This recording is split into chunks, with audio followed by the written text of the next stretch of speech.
the past session was still related to the due diligence process. Now we're going with the final watch list that we may have.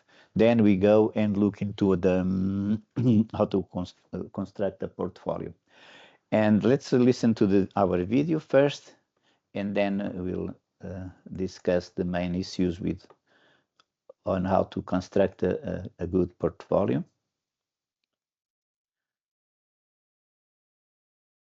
Okay, so you've put in the hours, you've done all the research, you've vetted the ideas, and now you have a list of what you believe are absolutely fantastic stocks. But here's the hard truth.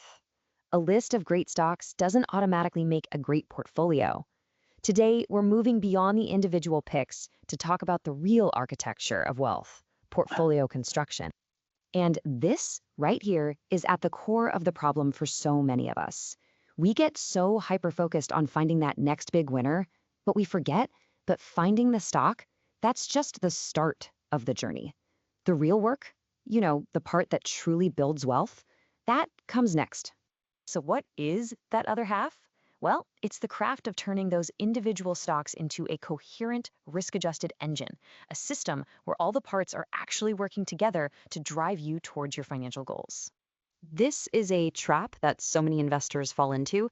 It's almost a rite of passage. You might own a dozen fantastic companies, but if they're all, say, high-flying tech stocks that all dive on the same piece of news, you're not diversified. You are dangerously concentrated. You're exposed. This is exactly what we mean by portfolio construction. It's a deliberate process of building a structure. You're not just throwing bricks in a pile and hoping for the best. You're carefully designing a house. It's the foundational framework that has to support everything you're trying to build. To do this right, it really requires a huge mindset shift. We need to elevate our thinking from just being a picker of stocks to becoming an architect of our entire financial strategy. It's the difference between staring at the bricks and looking at the blueprint. And as the architect, you have to start asking these big picture questions. Questions like, does this portfolio actually reflect my strategy? Or am I accidentally way too concentrated in tech right now? Do I have too many positions to keep track of? Or maybe too few? These aren't just things to think about. The answers literally determine how your portfolio is going to behave in the real world. This really gets to the heart of it, doesn't it? On one side, you've got this reactive, unstructured collection of mismatched parts. It's volatile, it's unpredictable. But on the other side, you have a high-performing engine. Every component is disciplined, cohesive, and aligned. That's the goal. That's what we're aiming for. So how do we actually start building that engine? Well, the first really practical step is deciding not just what to own, but how much of each stock to own. This is where capital allocation really comes into play. First things first, how many stocks is the right number? For most individual investors, the sweet spot is right here, somewhere between 15 and 30. This gives you enough diversification to protect you if one stock blows up, but it's still focused enough that your best ideas can actually make a real impact on your returns. Okay, once you know roughly how many stocks to own, you have to decide how to weight them. You could keep it super simple and give every stock an equal weight. That's a great way to avoid the hubris of thinking you already know who the winner will be. Or you could market cap weight it, basically mimicking an index. But for active investors, the real edge often comes from risk adjustment. That's where you deliberately give more capital to your highest conviction ideas while still being really mindful of their risk. And the best part is you don't have to guess. Modern portfolio tools let you actually run the numbers. You can simulate all these different weighting models to see exactly how they might impact your risk and return, all before you commit a single dollar. It's a total game changer. All right, let's talk about rules. And I don't mean limitations. Think of them more like guardrails on a highway. They aren't there to slow you down. They're there to keep you safely on the road, heading toward your destination. These are your personal rules of the road. For example, you might make a rule, I will never ever let a single stock exceed 10% of my portfolio, or I'm never going to allocate more than 25% to any one sector. See, these aren't just rules, they are pre-commitments you make with a clear head to protect yourself from making emotional decisions down the line. And this is what it looks like in practice. By defining these constraints ahead of time in a planning tool, you turn your investment philosophy into a tangible set of rules. This ensures your portfolio structure is always aligned with your long-term strategy, not just your latest hot tip. Now, a portfolio isn't something you just set and forget. It's more like a living, breathing thing that needs regular checkups to stay healthy and aligned with your goals. And that's where rebalancing and performance review come in. Think about it this way. Your brokerage account, that's the battlefield. It is noisy, it's chaotic, and it's full of flashing red and green numbers designed to make you react emotionally. But a strategy platform, that's your command center. It's where you step back from the fight, analyze the situation with total clarity, and make disciplined decisions away from the heat of battle. And here's a look at that command center view. Notice, it's not just about your current balance. It's about performance metrics, return versus the market, position weighting.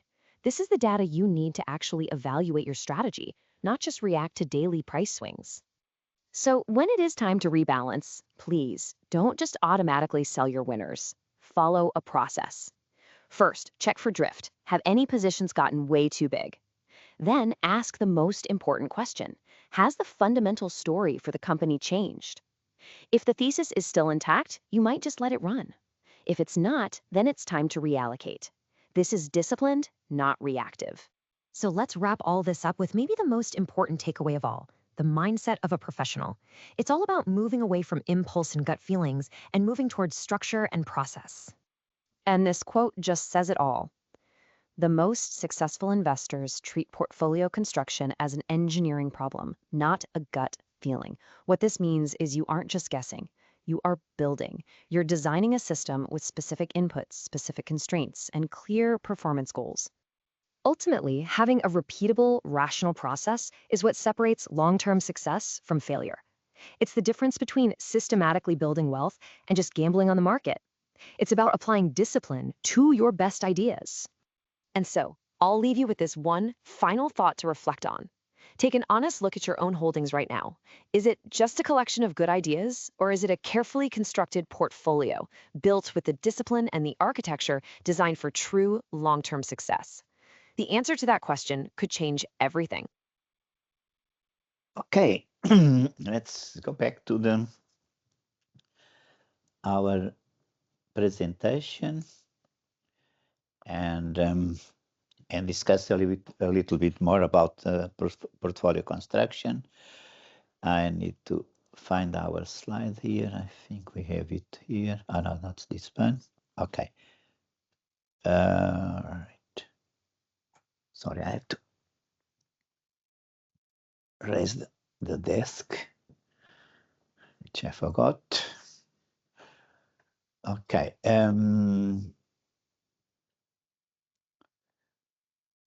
Let's go to the...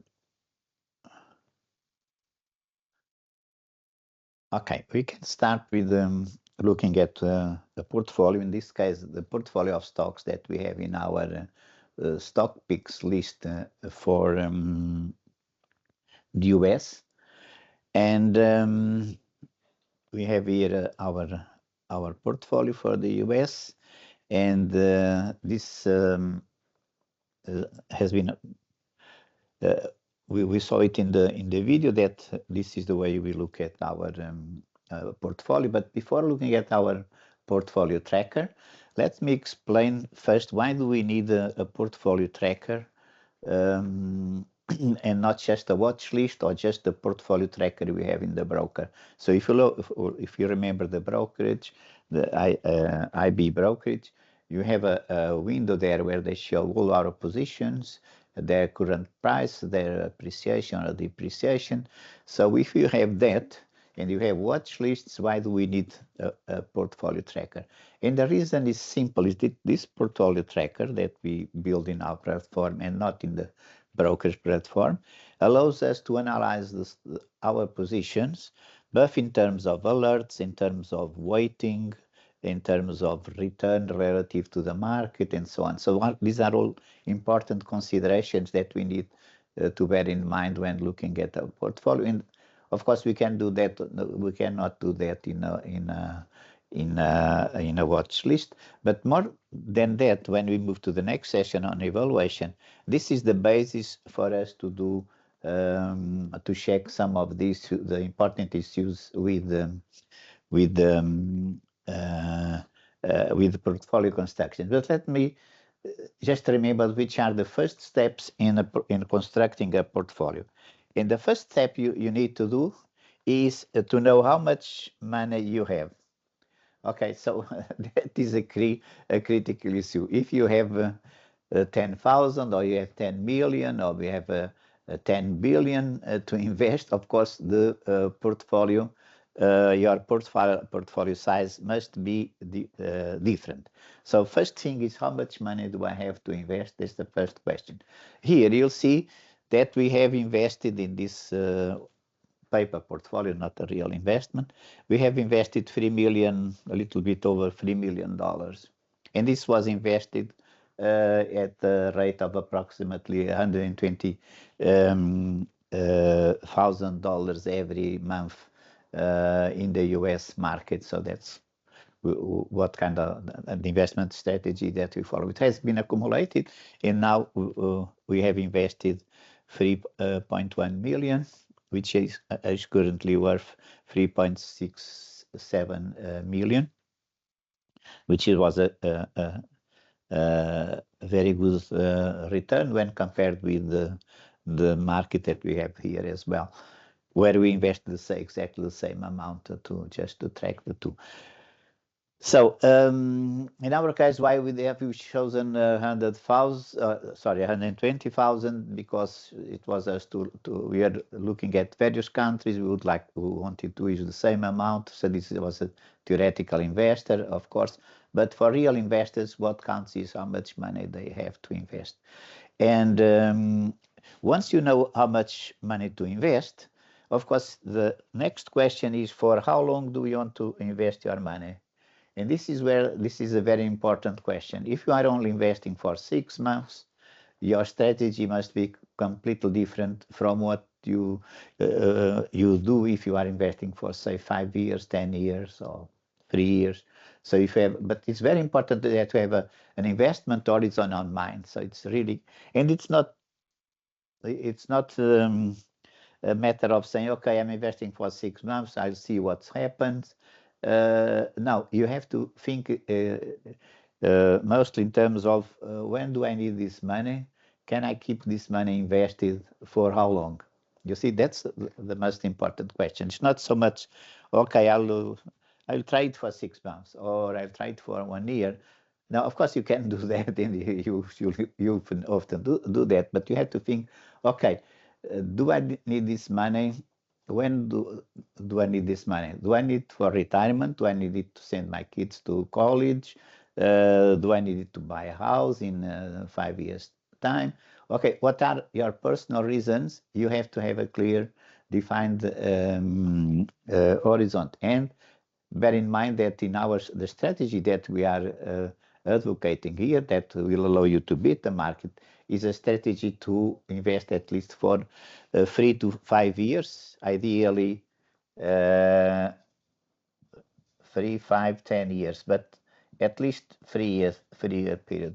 So our strategy is devoted, it's tailored for investors that really have this kind of time horizon. So it's an important issue that very often we forget. And after we have solved this, then we need to know how many stocks do I need. Do I need 10 stocks? Do I need 50 stocks? Do I need 100 stocks? So what kind of number of stocks that I have? Fortunately for that, we have here in our section planner, we're not going to look into it now, but you can actually work out and calculate how much stocks you need. And one thing that you will realize is that I am not in the same portfolio, am I? Oops, apparently not. I don't know what happened. I got out of the. Okay, I think I'm no longer in the US portfolio as I was hoping to be. Okay, just get back to our account. Where is the US? As you can see, we have all the countries we follow. We have an account for each country that we follow. And okay, here I think I have it. Okay, back to the one we had. Okay, so Once I have decided, I want to know how many stocks we have. For this type of amount that we're investing here, it turns up that about 50 stocks is more than enough if it is just for one country. And in fact, what we're doing is that after achieving that number of stocks, then we start buying more stocks, investing more, but without changing the number of stocks. So the strategy now is to sell some of these stocks so that we keep more or less the same number of stocks, around 50 stocks in this for this type of amount that we plan to invest. But if we are investing in more in more countries, then we would probably need more stocks, probably less in the US and some stocks in say Europe or Asia, and we would have to have more stocks. So the important thing that you notice is that typically we buy we define the number of stocks not just in terms of the risk that we want to take into account, but also in terms of the markets where we want to invest. So apart from how many, we also need to consider where do I want to invest. If it's just in my home country, as most people do, and rightly so, they choose their home country. Of course, the number of stocks may be a bit a total number of stocks a bit smaller, but if they invest in several countries, they have to have more stocks to achieve a good diversification, a topic that we'll discuss later today. So another question that needs to be decided, which markets we're going to look into. And here, of course, we have the tools in both using the planner and the market sections in our platform. You can decide which markets you're going to invest. And after that, then we have the which stocks question, which of course we comes from our consolidate list, watch list. So we have to have in our watch list a number of stocks that matches what we need. So how many and where do we want them? We have to build watch lists for that. If we invest in several countries, that's why you have it. And finally, we also need to consider what is the minimum size that the minimum and maximum size that we have. So for instance, if you look here, if I list these positions by size, I can see the highest position I have here is this stock, Micron Technology, where you have 9.33%, and all the other stocks that you have in this portfolio have less than 10%. And that's the reason why it's that is partly because we have decided to have 50 stocks with just 3 million US dollars. So we could not have stocks weighting more than this, or maybe could go to 10, 12% or 15%, but that's basically where we would go in terms of weighting of each stock in our portfolio. But okay, you can track this, and you can of course compare how it has been evolving. We have some stocks as well that probably have very little, like let's look at this stock, for instance, here, or this, well, the last 4 or 5 stocks here, you see you have basically none on this investing on these companies, and then we should wonder whether we should keep such a small position. So why keep such small positions? Again, we are using a weighting methodology based on capitalization, so that we can track we follow the same methodology as the ETFs we want to beat. But of course, it turned out that we have some positions that are too small. Professional investors probably would not invest that.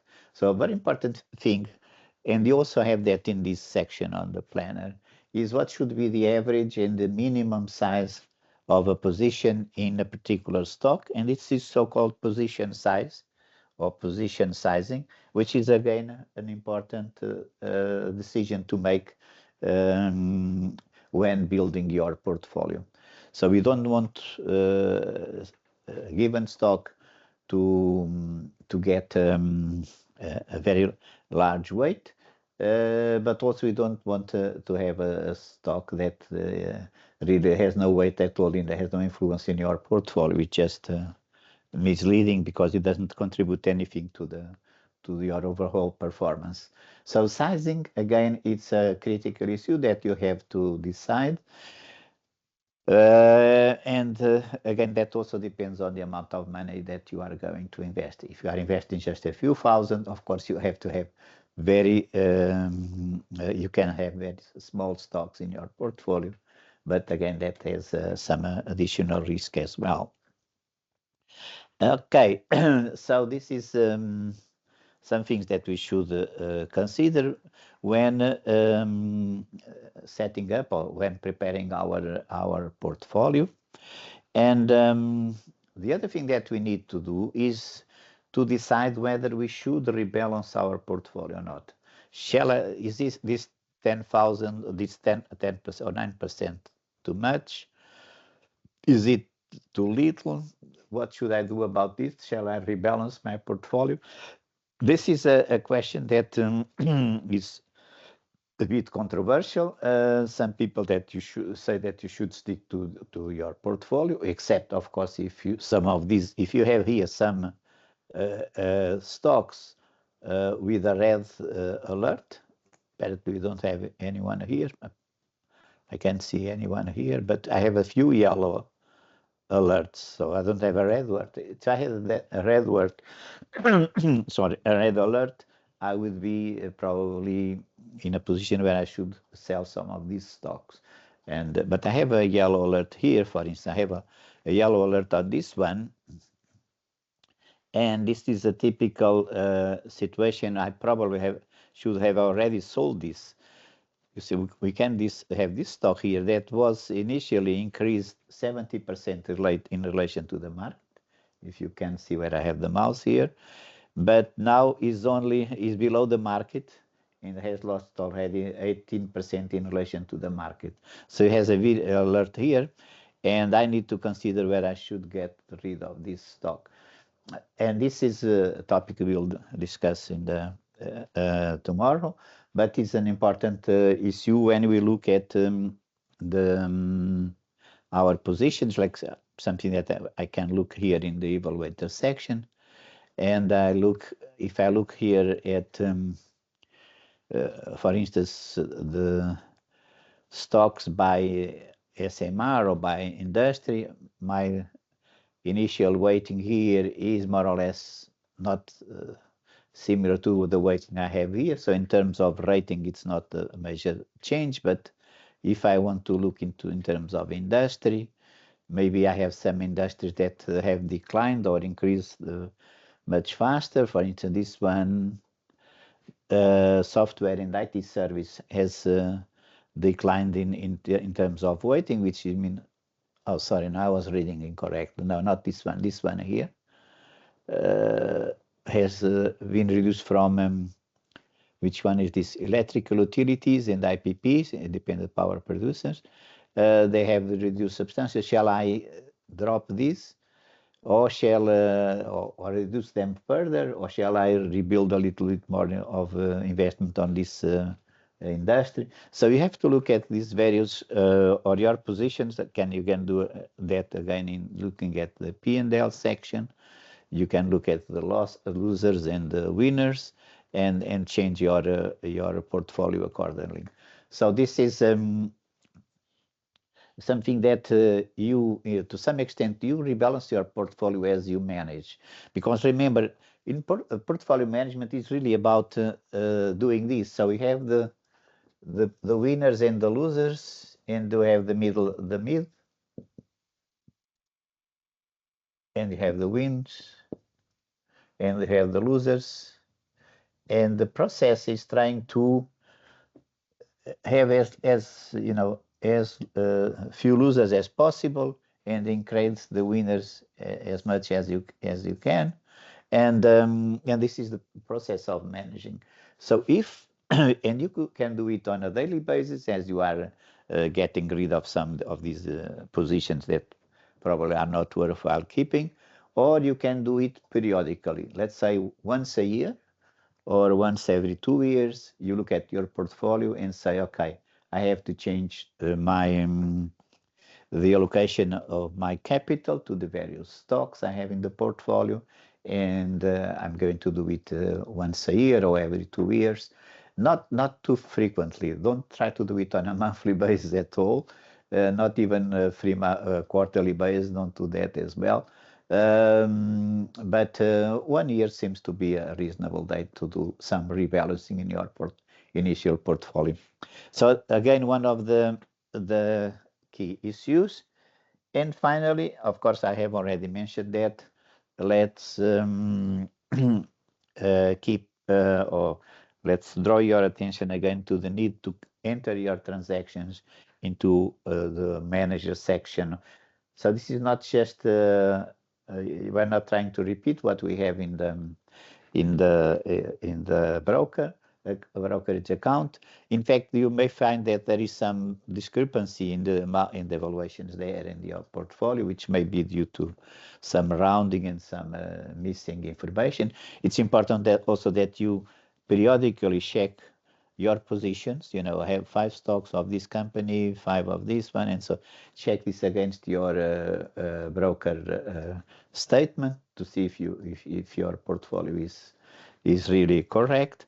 This is part of the daily work that you need to do.